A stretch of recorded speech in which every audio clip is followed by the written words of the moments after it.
Hi everyone, it's me, Rajika. I'm here today to talk about reinventing the wheel. How about that, huh? But the wheel I'm talking about is the medicine wheel. So you probably recognize the medicine wheel from North American First Nations teachings. It's part of their culture, but it's actually part of the whole global culture. And why I'm here to talk about it is because I believe it's truly out of balance at this point, specifically in terms of the white, yellow, red, and black tribes. So, as a descendant of European culture and people, I am of the white tribe, but I'm renaming this white tribe Geoclanic tribe because I want to kind of distance it from this idea of the colonizers. The colonization of the other red, yellow, and black tribes is definitely, something that we, even in modern history, are really coming awake to.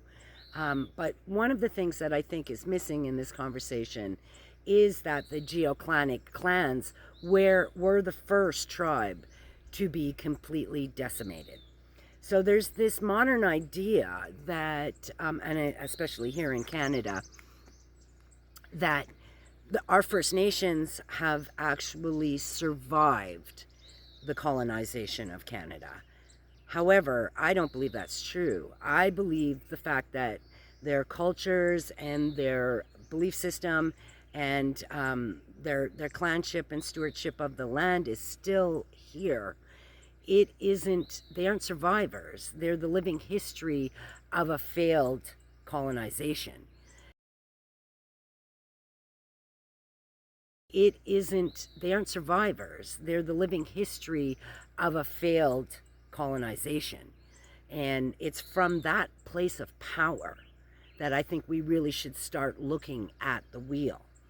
So we don't need to, I mean, as Geoclanic people, we do not need to appropriate the medicines of the red, yellow, and black tribes.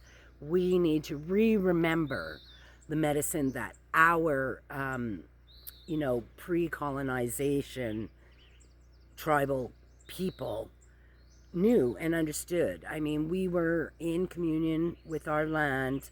We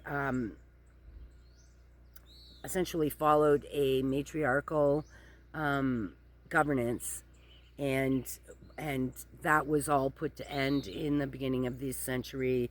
Our wise women were burnt at the stake, our sacred oak groves were cut down, and essentially the commons, so the lands of these pre-clanic people, was expropriated by the church, by government, and by conquering people. So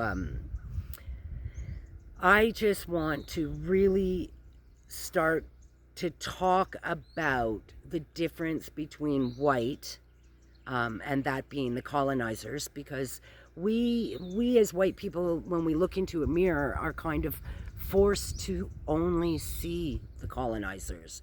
The ancient wisdom and knowledge of our tribal people has been completely lost. So I'm here saying basically, the red, yellow, and black tribes are still intact, and they have really weathered millennia of colonization, but it's truly the white tribe that has been colonized and infected and essentially put to sleep.